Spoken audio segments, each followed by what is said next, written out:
O asfalto da rodovia BR-301 era uma língua negra que devorava a luz dos faróis. Elias apertou o volante do seu sedã prata, um modelo confiável, mas que naquela noite parecia subitamente apertado, como um terno de defunto.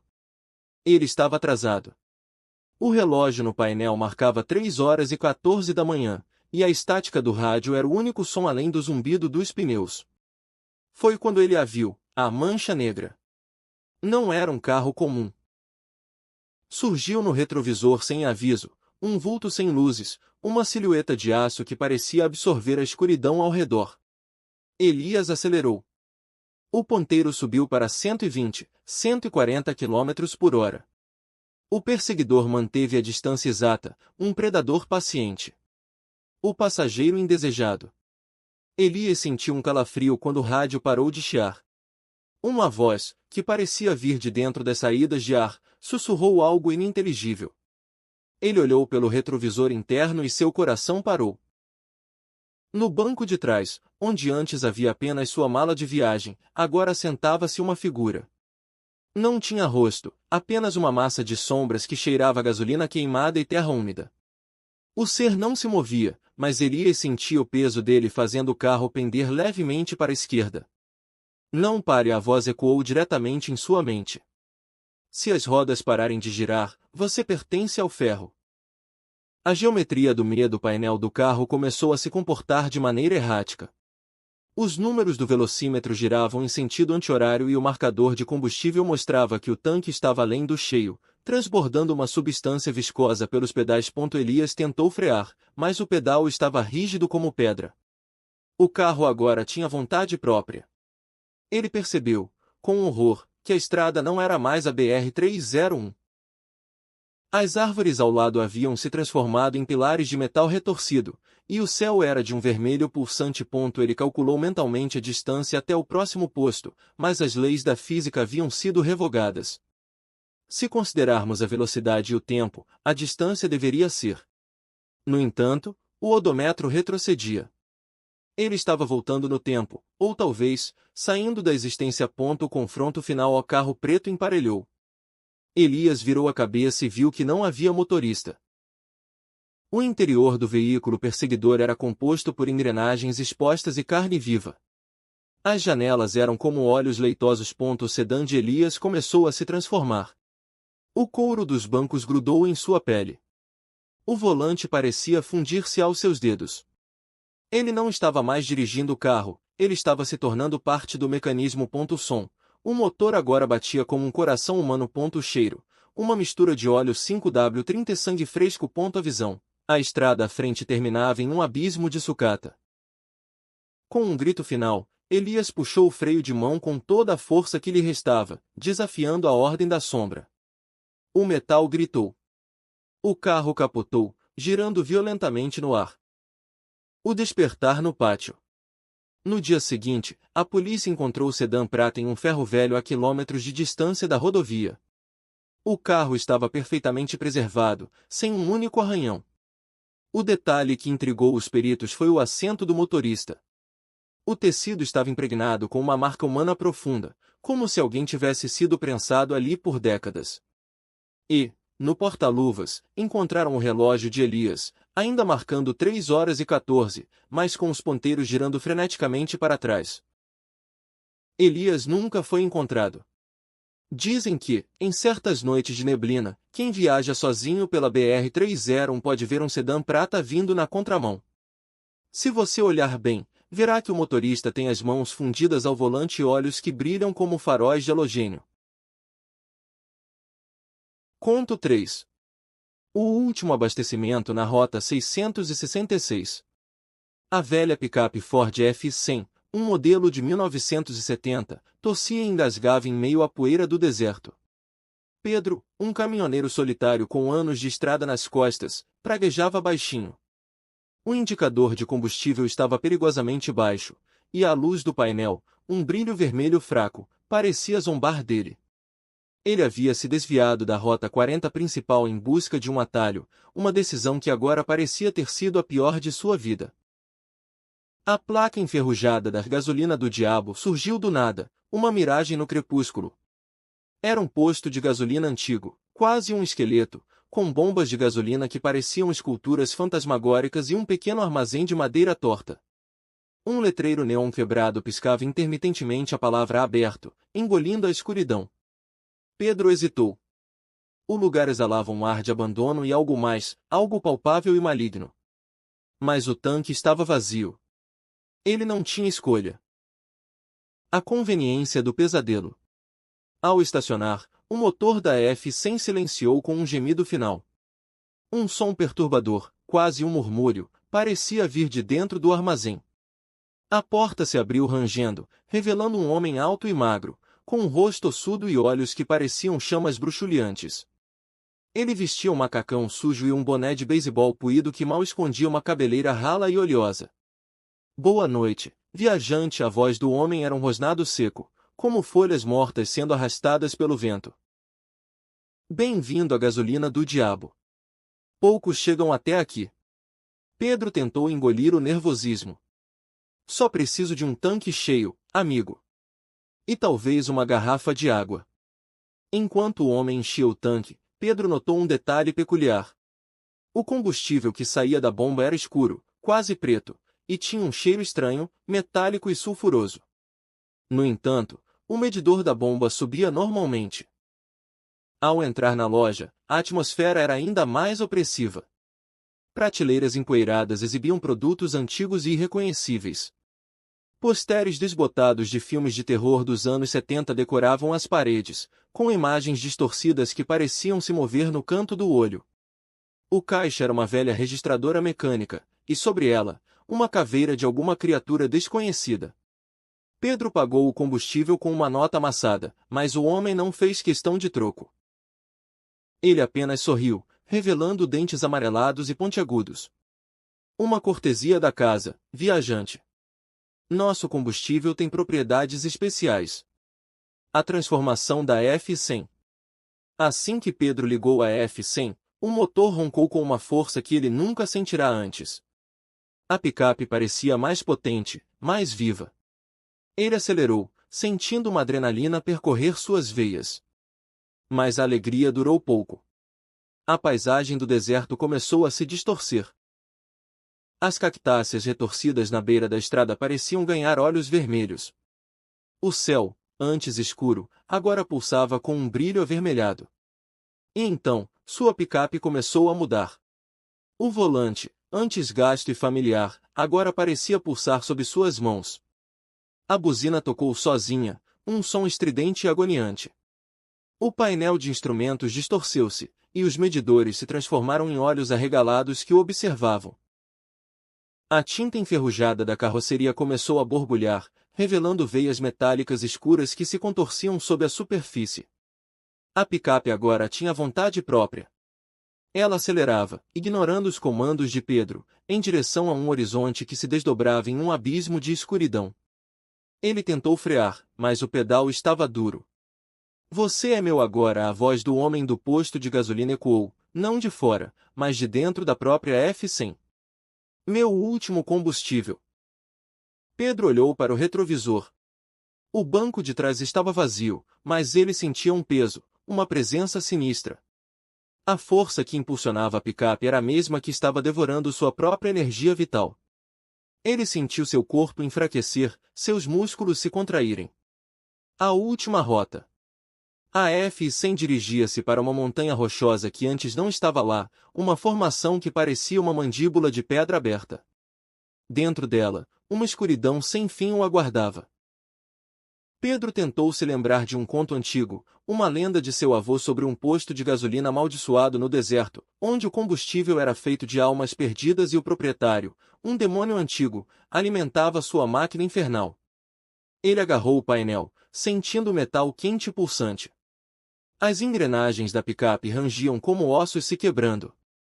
Não há saída, a voz sussurrou, agora com um tom de triunfo. Você é o combustível. Com um último esforço, Pedro tentou arrancar as chaves da ignição. Suas mãos tremiam. O carro reagiu com uma violência súbita, balançando de um lado para o outro, batendo sua cabeça contra o teto. A picape entrou na escuridão da montanha. O rugido do motor se tornou um grito primal. O despertar na estrada. Pedro acordou com o sol causticante em seu rosto, deitado na beira da Rota 40. A F-100 estava estacionada ao lado, perfeitamente normal, com o tanque cheio. As chaves estavam na ignição.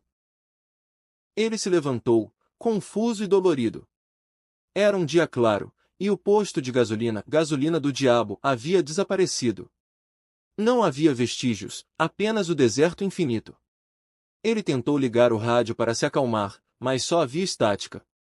E, em meio ao chiado, uma voz fraca, quase inaudível, sussurrou: "Da próxima vez, você será meu." Pedro se jogou dentro da picape e acelerou, deixando a poeira para trás, mas ele sabia que a estrada nunca seria a mesma. A picape parecia normal, mas de vez em quando, ele pegava um leve cheiro de enxofre e metal queimado vindo do motor. E o medidor de combustível nunca descia. Ele sabia que estava preso, uma parte do combustível, uma parte da máquina. Sua F-100, antes uma companheira de estrada, agora era uma armadilha, uma prisão sobre rodas, e ele era o motorista condenado na Rota 666.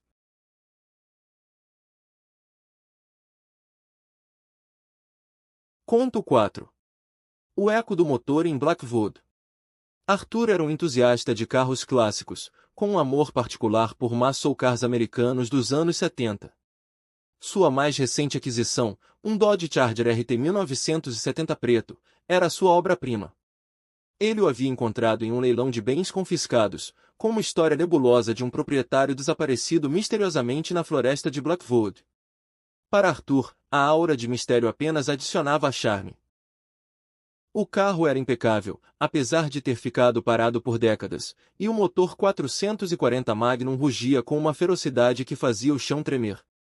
Arthur batizou-o de Echo. Nos primeiros meses, Echo era tudo o que Arthur sonhava. Acelerar nas estradas abertas, sentir a potência bruta sob seus pés, a liberdade. Mas as peculiaridades começaram a surgir, sutis no início, como a névoa que se arrastava pela floresta de Blackwood. Memórias de metal e medo. A primeira vez que Arthur sentiu que algo estava errado foi durante um passeio noturno. Ele estava em uma estrada rural sinuosa, e o rádio começou a tocar uma música antiga que ele nunca havia ouvido antes, uma balada de rock melancólica dos anos 70. Ele tentou mudar de estação, mas o rádio estava travado. A voz do cantor parecia vir de algum lugar dentro do próprio carro, não dos alto-falantes. "Você me encontrou", a voz sussurrou, sobrepondo-se à música. "Você é um novo guardião." Arthur parou o carro abruptamente. Seu coração martelava no peito. Ele olhou em volta, mas não havia ninguém. Ele tentou racionalizar, pensando em interferências elétricas ou em sua própria imaginação. Mas os eventos se tornaram mais vívidos. Ele começava a ter flashes de memória que não eram suas. Imagens de estradas desconhecidas, rostos assustados no espelho retrovisor e um sentimento avassalador de pânico e perseguição. Ele via o Dodge Charger em situações que não se lembrava de ter vivido. Certa noite, ele estava dirigindo e a iluminação do painel piscou, revelando por um instante arranhões profundos e marcas de mão no estofamento que não existiam antes. O cheiro de metal queimado e suor frio preenchia o interior. Ele sabia que as memórias não eram suas, eram as memórias do carro. A persistência do pesadelo. Arthur tentou ignorar os avisos, mas Echo não o deixaria. Ele começou a encontrar itens estranhos no porta-luvas, um velho canivete enferrujado, um mapa rasgado de Blackwood com marcações obscuras, e uma carteira de motorista antiga com o nome de Silas Blackwood, o antigo proprietário desaparecido. Os pesadelos de Arthur se tornaram mais intensos. Ele sonhava que estava preso no banco do motorista de Echo, mas não era ele quem estava dirigindo. Era Silas. Ele via o rosto de Silas, pálido e aterrorizado, enquanto o carro acelerava descontroladamente pela floresta, perseguindo algo, ou sendo perseguido. Ele ouvia os gritos. Uma noite, ele foi acordado pelo ronco do motor de Echo. O carro estava ligado na garagem, as luzes internas piscando. Ele desceu correndo e encontrou as portas abertas. O banco do passageiro estava molhado, como se alguém tivesse acabado de derramar algo nele. E o cheiro era de terra úmida e sangue. Arthur estava apavorado, mas também sentia uma estranha atração, uma necessidade de entender o que estava acontecendo. Ele sabia que Echo estava tentando se comunicar, tentando mostrar a ele o seu passado. O enigma da floresta. Arthur decidiu investigar a história de Silas Blackwood e o desaparecimento na floresta. Ele encontrou artigos de jornal antigos que falavam de Silas como um homem excêntrico, envolvido em cultos locais e rituais pagãos que aconteciam nas profundezas da floresta.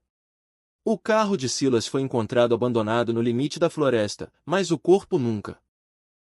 Com o mapa rasgado em mãos, Arthur entrou em Echo e se dirigiu à floresta de Blackwood. Ele sentiu o carro responder, como se estivesse animado, os faróis brilhavam com mais intensidade, o motor parecia cantar uma melodia sinistra. O Charger levou por trilhas esquecidas, passando por árvores retorcidas e sombras dançantes. Arthur sentiu as memórias do carro se sobrepondo às suas. Ele viu através dos olhos de Silas, o terror, a perseguição implacável, a criatura disforme que os caçava. Finalmente, Echo parou em uma clareira antiga, no coração da floresta. Havia um círculo de pedras negras, e no centro, um montículo de terra solta. O ar estava pesado, carregado de uma energia antiga e fria. O rádio ligou sozinho. A voz de Silas Blackwood, distorcida e desesperada, parecia vir de todos os lados. Eles me pegaram, Arthur. O carro, ele se alimentou de mim. Ele me entregou a eles. Arthur olhou para o volante, para o assento.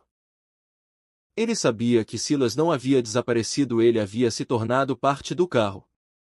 Sua alma estava presa em Echo, e Echo era um receptáculo para algo mais antigo e maligno, algo que habitava a floresta de Blackwood e que se alimentava de sacrifícios. Um montículo de terra no centro do círculo de pedras começou a se mover. Algo estava tentando sair. O sacrifício do Echo. Arthur sabia que era sua vez. Echo o havia levado até ali não para encontrar Silas, mas para cumprir seu destino, para ser o próximo sacrifício. Ele tentou sair do carro, mas as portas estavam trancadas.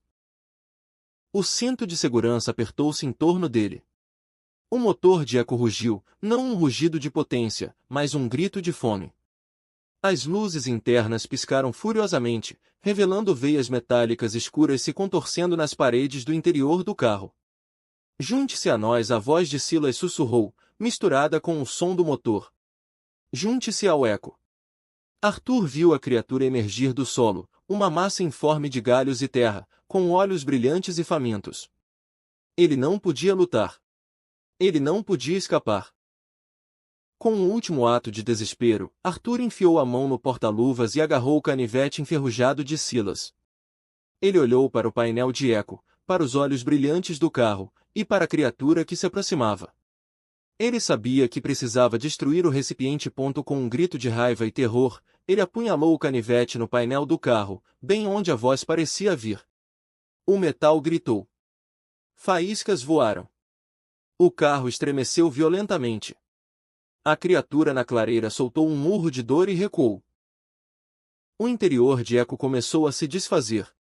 O couro se desintegrou. O metal enferrujou em segundos. A presença maligna recuou, e a voz de Silas se tornou um lamento distante. Arthur, tossindo e coberto de fuligem, conseguiu abrir a porta do carro, agora em ruínas, e cambaleou para fora. A clareira parecia ter voltado ao normal, o círculo de pedras e o montículo de terra intactos, mas a criatura havia desaparecido. Ele nunca mais viu o Dodge Charger RT 1970. No local onde ele estava, havia apenas uma pilha de metal enferrujado e destruído, como se tivesse envelhecido décadas em questão de minutos. Arthur saiu da floresta de Blackwood, um homem transformado, com as memórias de Silas e Echo gravadas em sua mente. Ele sabia que havia escapado por pouco de se tornar parte do Echo. Mas, às vezes, à noite, quando ele está sozinho e o vento uiva, ele ouve o distante rugido de um motor 440 Magnum, e sente o olhar de um Charger preto na escuridão. Conto 5. A geometria do sangue ao olhar pelo retrovisor, Lúcio não viu a estrada que deixará para trás. Viu um rastro de chamas negras. O velocímetro estava travado em 180 km por hora, mas o carro parecia estar flutuando. Ele tentou pisar no freio, mas o pedal afundou em uma substância viscosa e quente que subia pelo carpete. Era sangue, fresco e oxigenado, jorrando das fendas do assoalho. O Cadillac estava se transformando. O volante tornou-se flexível, com a textura de cartilagem e osso. Os faróis à frente não iluminavam mais o asfalto, mas sim um túnel de carne e nervos que parecia ser o interior de uma criatura colossal. Ele percebeu que a física ali era outra. A aceleração não dependia mais da força sobre a massa, mas sim da intensidade do seu medo. Quanto mais ele entrava em pânico, mais rápido o carro avançava para o coração daquela dimensão orgânica. O cobrador de almas. O carro emparelhou com um caminhão-tanque fantasmagórico, cujo motorista era apenas um esqueleto envolto em fumaça. O Cadillac soltou um rugido que não era mecânico, mas um grito humano amplificado por pistões. As janelas do carro se fecharam sozinhas, tornando-se opacas. Lúcio sentiu o cinto de segurança apertar seu tórax como uma jiboia metálica. O painel começou a exibir imagens de todos os proprietários anteriores do carro, todos mortos em acidentes onde o Cadillac saíra intacto. O contrato é simples, sussurrou a voz no seu ouvido, enquanto mãos invisíveis acariciavam seu pescoço. O carro fornece a eternidade, e você fornece o movimento. Enquanto você dirigir, você vive. Se parar, você vira peça de reposição. Lúcio olhou para suas próprias mãos. A pele estava se tornando cinza, os dedos fundindo-se ao aro de osso do volante. Seus olhos agora refletiam o brilho vermelho dos faróis traseiros. O destino final. Na manhã seguinte, a polícia encontrou o Cadillac estacionado perfeitamente no acostamento da rodovia. O carro brilhava como se tivesse acabado de sair da fábrica. Não havia sinal de Lúcio, exceto por uma coisa. No banco do motorista, gravado no couro fino, havia o contorno perfeito de um rosto humano em agonia. E no odômetro, que antes marcava apenas alguns quilômetros, agora registrava uma distância equivalente a 10 voltas ao redor da Terra. Dizem que, se você estiver dirigindo de madrugada e um Cadillac Eldorado 1959 surgir nos seus faróis, não tente ultrapassar. O motorista lá dentro não tem pálpebras e ele precisa de alguém para ocupar o banco do passageiro. Conto 7. O interceptor fantasma da neblina eterna. Marcelo, um ex-policial rodoviário assombrado por um acidente que tirou a vida de sua família, vivia recluso, trabalhando como mecânico noturno em uma pequena oficina na beira de uma estrada esquecida. Seus dias eram uma rotina monótona de graxa e silêncio. Suas noites, preenchidas por visões de faróis cegantes e o cheiro de metal queimado. Uma noite, um Ford Falcon XB-GT Coupé 1973, imaculado e com um acabamento preto fosco assustador, apareceu na sua rampa. Não havia motorista. A porta do passageiro estava aberta. As chaves penduradas na ignição. Marcelo, sentindo um calafrio, mas impulsionado por uma curiosidade doentia, entrou. O interior do carro cheirava a ozônio e gasolina de aviação.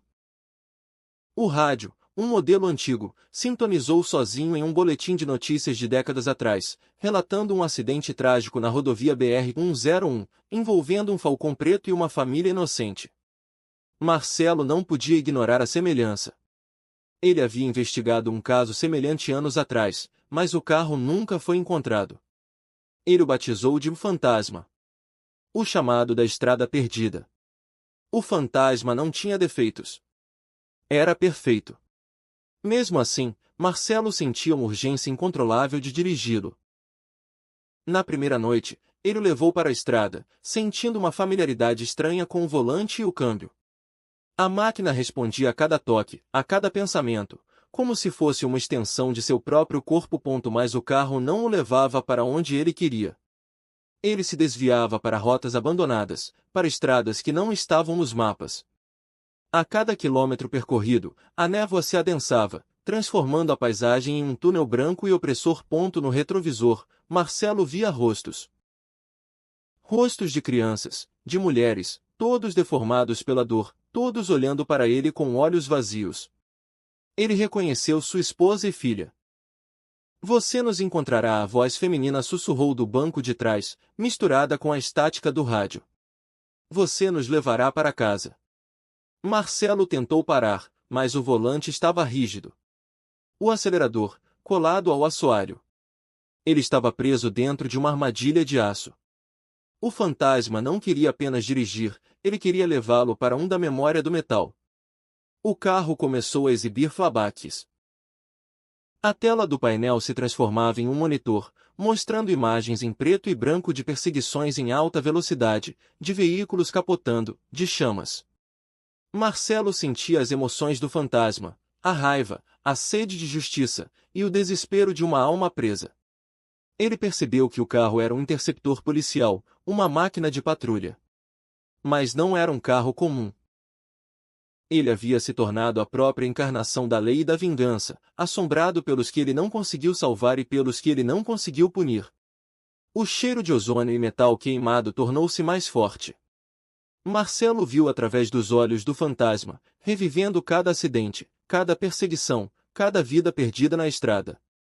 O motor, antes um ronco poderoso, agora parecia um lamento de almas condenadas. Certa noite, o fantasma o levou para um trecho específico da BR-101, o mesmo onde sua família havia morrido. A névoa era tão espessa que ele mal conseguia ver a 5 metros à frente.